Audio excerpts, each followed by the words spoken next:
Hi, I'm Kristen, and today we're making some square pot holders.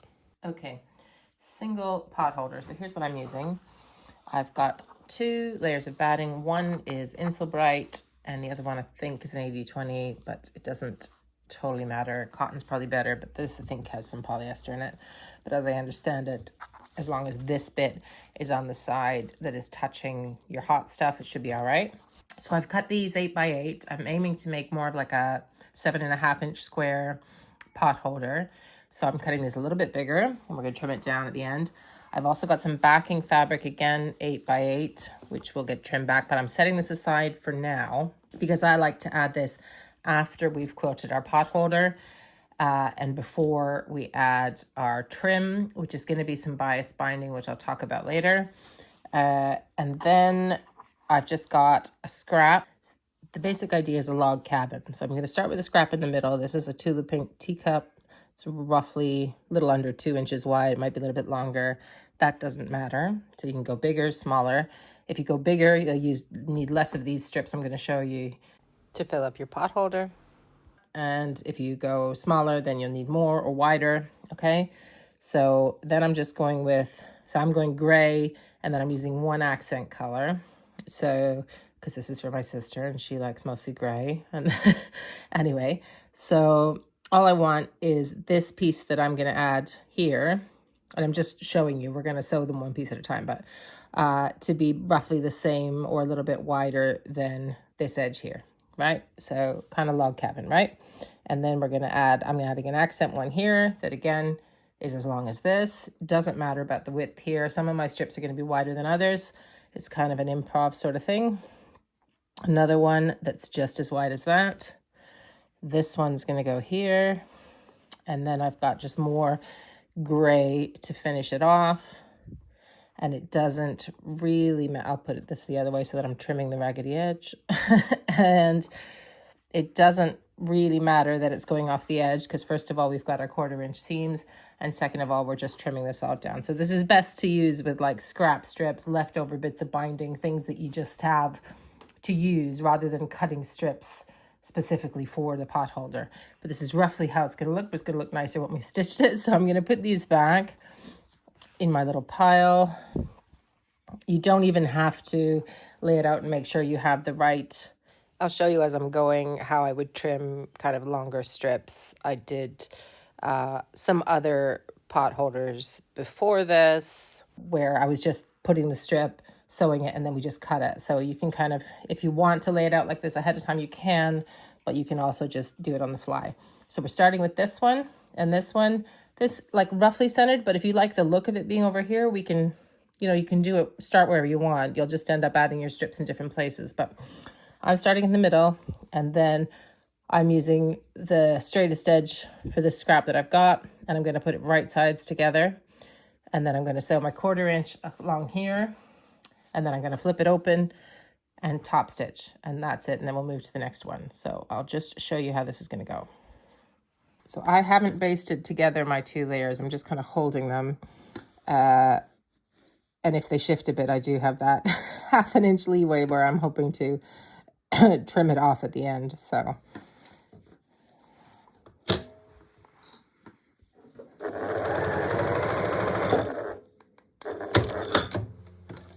right, so there I am, and I'm just going to fold this over, press it down. I'm using a 3 stitch length just so that I don't have to change because I'm going to sew over this again, so it's secured twice. So although I would normally use a lower stitch length for piecing, I'm just going to use the same top stitch length. I do this a lot just to save myself going back and forth between stitch lengths, really.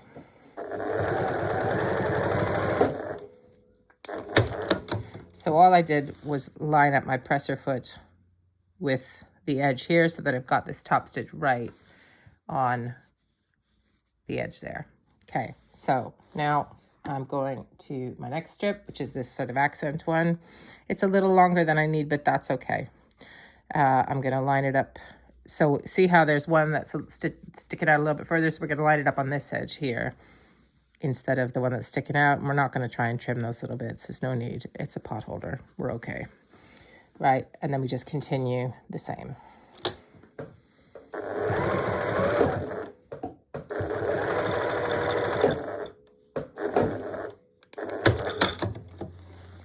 Okay, then flip it over again.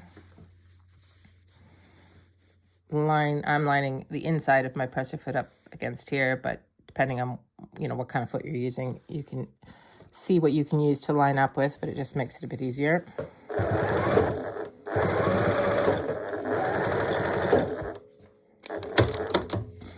And then if you want to, you can trim here. And also you could, if you had a much longer strip, this is how I would be trimming, just as and when, instead of measuring it ahead of time. Then I've got another gray one, so I'm going this way. Again, I'm going to line up with this edge here rather than the one that's jutting out a bit.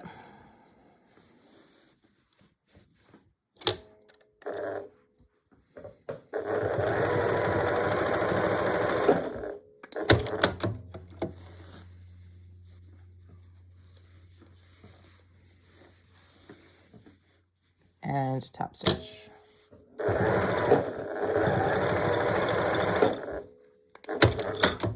And it's just the same as we go around. I'm going to fast forward bits of this, but if you ever need to slow it down, you just use the gear symbol beside the description of the video, and you can change the speed of anyone's video faster or slower. Okay, and this one is even going to have the sort of seam from the bind, because this was like an end of a binding or something like this, and I'm okay with that. I think I'll just add a bit of something, but you don't need to do that. So that's not an important part. That's just the scrap I'm using.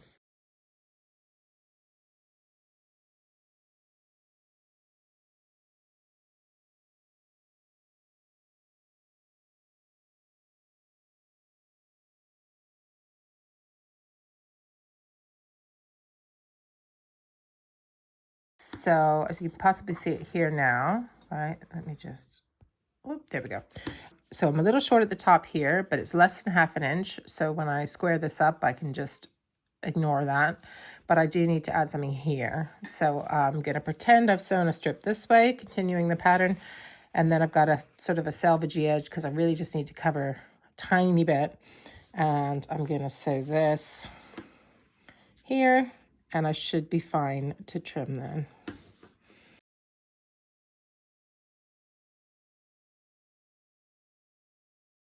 So here we are, and now we need to trim it down because I personally don't like to start precisely. I just like to measure at the end and finish precisely. So if you have a particular, so you see how I've gone a bit squiffy off, I could decide to line it up here and have it appear a tiny bit more centered, which I guess I'll do. Why not? So I'm going to trim this edge first because that's going to help me figure out where everything else should be. Okay.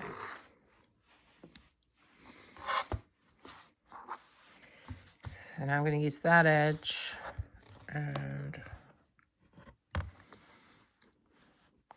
I'm not going right up to the very edge here because I've got a little bit of fabric overhanging here. So, but I'm going kind of close-ish to my 7.5 and figuring out where I want it. I do want the 7.5 at the top though. So I'm going to just,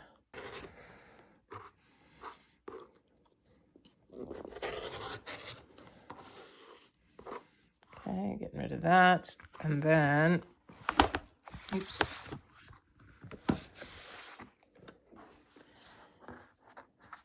And then I'm going to line my 7.5 up here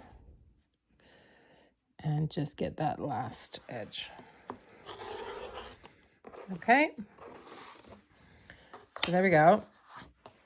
So depending how wide or thick your strips are, you might not have this one here. That's kind of a whatever. Right, now I've got my backing, which is for the backing. You want to put it right side down. This is solid, so you can't really tell. Actually, I'm going to press this again. One sec. Okay. So for the backing, see, I press it still, whatever. Anyway, right side down and right side up with your pot holders. We're not doing any turning gaps or anything like that with this. And so it's further than I need it to be on all the edges because it was 8 and this is 7.5.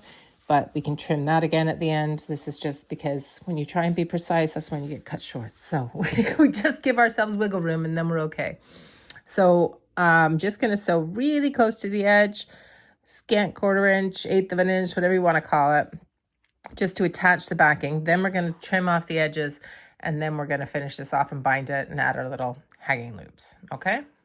You could absolutely have the backing on while you're piecing the top of the pot holder, but I just like the cleaner look on the back of having no quilting lines. So that's the reason that I'm adding this step, but it's not at all necessary. Once the backing is secured, just trim off any excess around the edges. Okay, so for the smaller pot holders that I'm doing, I'm using this. It's I don't think it's a double fold bias binding tape, because I think then it would be folded again on its own. But anyway, it's about 1 inch. I did try a skinnier one and it was way too skinny. So I'm going with this. First of all, I'm going to cut myself a little length for a loop. I'm going to go for about 5 inches, I think. Where are my scissors? Hang on. Right here. But kind of, you know, as long as you want to make it, because you don't know how big the person's kitchen cabinet knobs are. So if you have something like this, I'm going to fold it again and sew along. So it's already, the raw edges are covered, but I'm just going to sew this shut like this. Hopefully that's making sense. Let's just get you closer. Hang on. Here we go.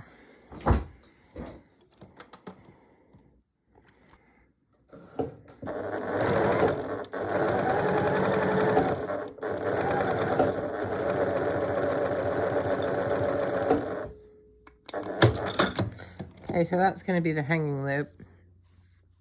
And we're just going to fold it in half before we attach it, but we can set that aside for the minute, and I'll show you when we need it. So with this kind of bias tape, apparently there's a skinnier side and a fatter side. I always find it hard to figure out which is which. I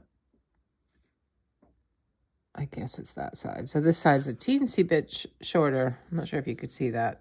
I think the idea is you're supposed to put the short end on the back, and then when you go to sew the front end, it gets caught.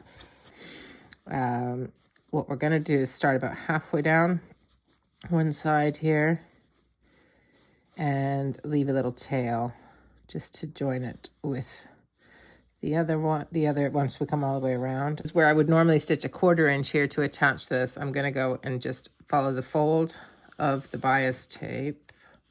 So it gives you a handy little line to follow.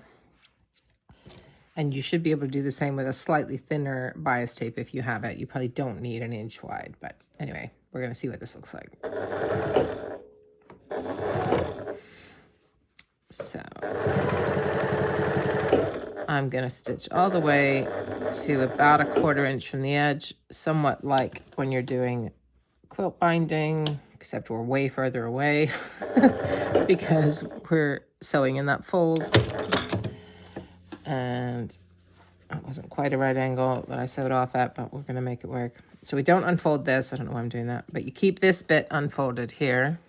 Let me get you closer. So you keep this bit unfolded, and then you fold it at a right angle. Can you see that? And then fold it back on itself so that we can go in the next direction. So that's how we've kind of turned the corner. If you've never seen that before, you do it with quilt binding, except it's not open. You have both the raw edges that way, usually with quilt binding. Okay. And then we're going to back stitch off the corner and then keep going. Oh no, I've gone and automatically done the 1/4 inch instead of sewing here, which is what I wanted to do. So we need to unpick this. Hang on. Okay, take 2. Right, so we're going to fold it up again to the corner, back down again like we were doing, all the same, except we're going to follow our line like we were supposed to be doing. Okay.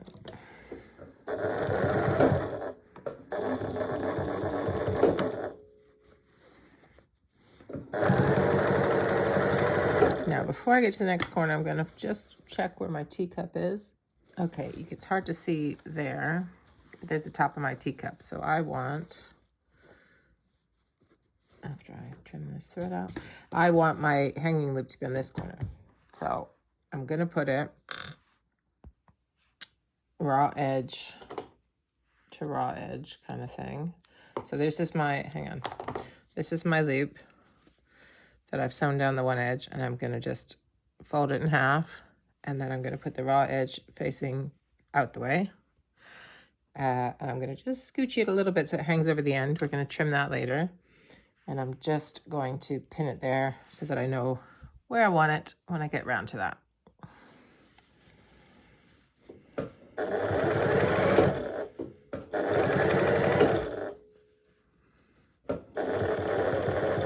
I'm going to start a little bit, stop a little sooner here so that I'm more at the angle I want to be.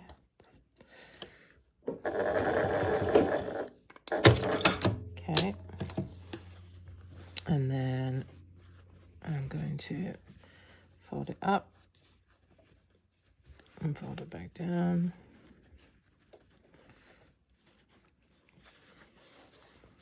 Okay.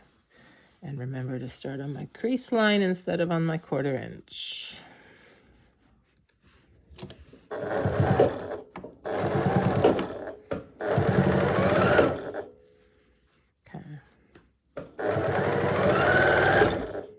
Now, as I get closer to the corner, I'm just going to get rid of the tip and hold this, or the clip, sorry, and hold the handle with my finger. And then I want to angle off just like I did before.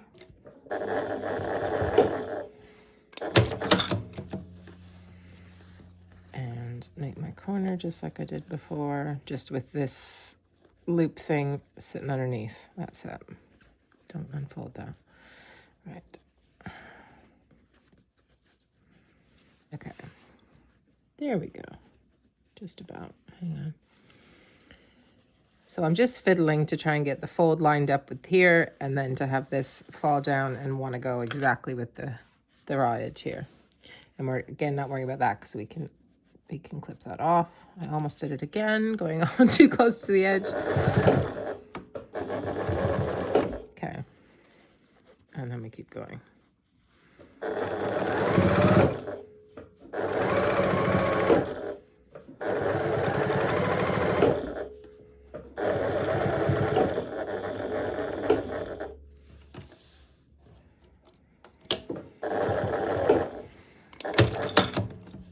Okay, last corner.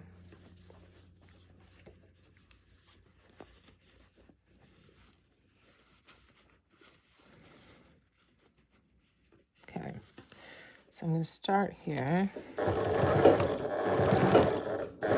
And then I'm going to, this is now overlapping, so I'm going to trim a bit of this. And if it was quilt binding, I would leave a set amount of the tail, and I would take it off and I would join it the same way I would join quilt binding pieces, but this is too small, too fiddly to do that, I think. So I didn't film this joining bit at the right angle for this particular pot holder. So what I'm going to do in a second is show you a clip of another pot holder I did where I filmed the join properly, but instead of sewing in the crease like we've been talking about this whole time, I sewed with a 1/4 inch.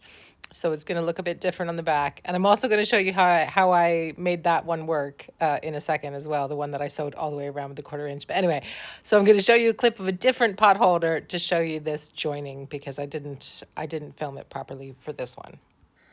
So we're just going to see where we're going to trim that off. I'm not measuring any specific length here. I'm just trying to see where I want to fold this. So I'm going to fold it like this, just so that I don't have this bit flapping around when I turn it over. You'll kind of see when we get there.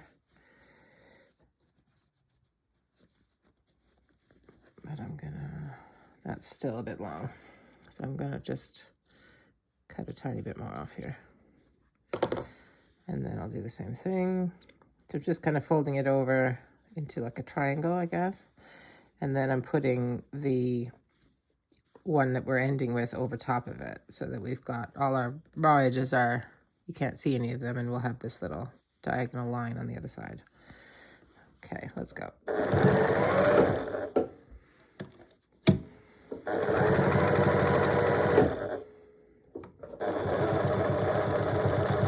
just back stitching over where it joined. That's it.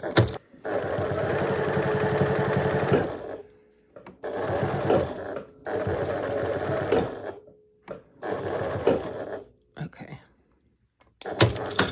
Right. So now I'm going to trim off the hanging sleeve or hanging strap bit that's hanging off the end here, and anything else that looks a bit sort of bulky and like it doesn't need to be there.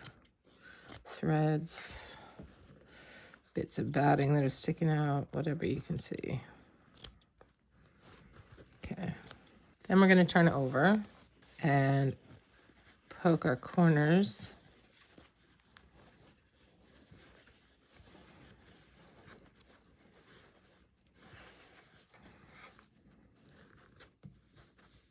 I feel like that corner's a bit tight. That's the one with the hanging bit, so I'm going to just trim a tiny bit more. I'm not cutting any seam lines. I'm just getting rid of any little bits of bulk that don't need to be there in the corner. There we go. I'm just pulling it as taut as I can. Now, many people would go ahead and pin this whole thing down before they, or like clip the whole thing down before they sew it. I don't tend to do that. So where's my hanging loop? It's here. Okay, what I do want to do is, because the hanging loop's now going this way. Can you see that? And we want it to go this way so it can hang up. So I'm just going to put a clip here so I can remember where I need to do that. And I'm going to start here and fold it over. And just like quilt binding, I'm going as close to the edge as I can. Let me get you closer here. There we go.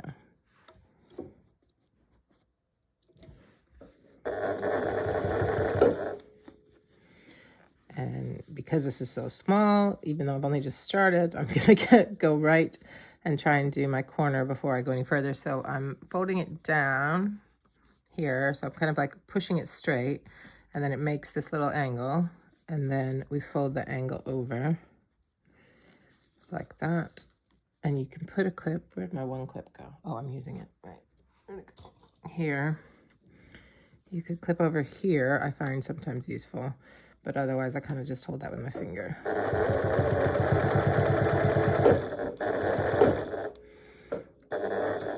And then we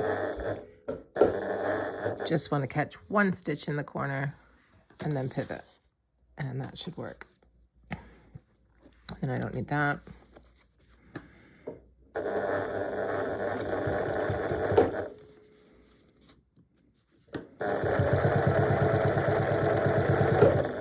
When I get about halfway, I'm going to do that same thing. Just push it down and make that angle. Fold it up to the corner. So we're trying to make these two angles meet as best we can. And then kind of clip it over here.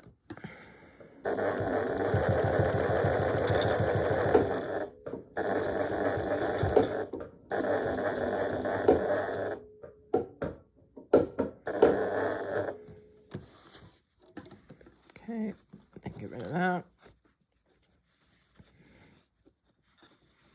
And scoochie it over there. Okay, now this is the bit where I've got the join, but the join was not quite right. So I'm gonna do my best to make sure that this is covering what I need it to. I'll put a clip there. Oops, clip went flying. Clip went flying.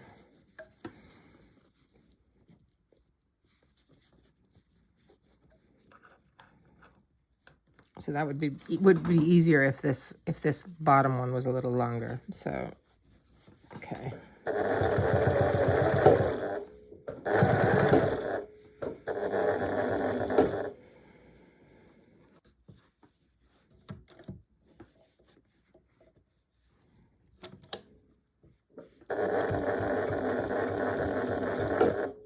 There we go.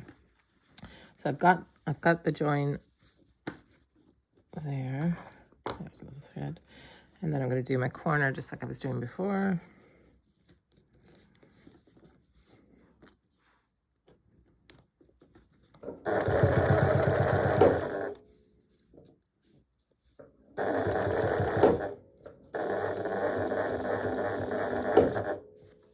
turn.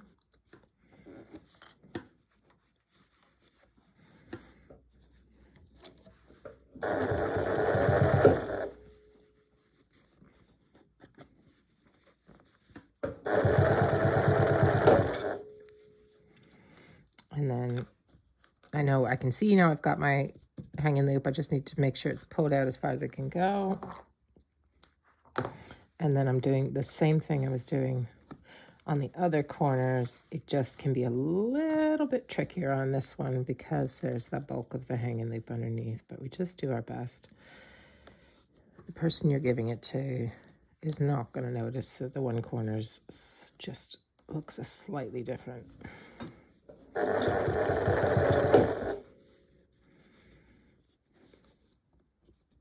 So I could, see I'm having trouble pulling this over, so I probably have a bit more bulk on that side, and I could trim it, but I'm kind of inclined to keep going here.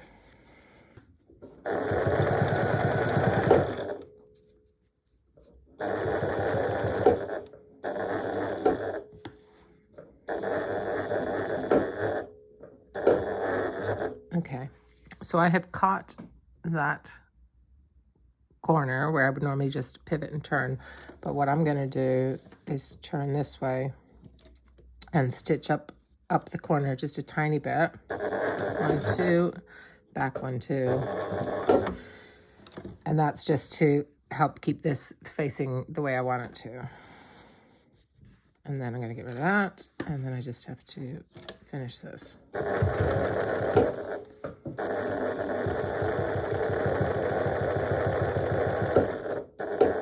And then when I reach where I started, backstitch it. Okay. So, can you see that? There we go. So that is it finished, and it's caught the binding on the back. So back to the one where I made a boo-boo and sewed at 1/4 inch instead of in the crease line of the bias tape. Here's how I'm fixing that. I'm folding in the folded edge one more time. So I'm kind of double folding it all the way around. It works just as well on the front. I'll show you how it looks different on the back. But basically, if you make that mistake, you can, you don't have to unpick the whole thing. You can basically just fold everything in twice. So you fold the edge towards the raw edge and then fold it again. And then you can just keep going. So that's what I did to fix that silly mistake. There's always a way to recover. So don't worry about these little things. Okay, but obviously what happens if you do that is you will get your stitching in the back, just like you would with standard machine quilt binding. I really don't think my sister's going to notice the difference, if I'm honest.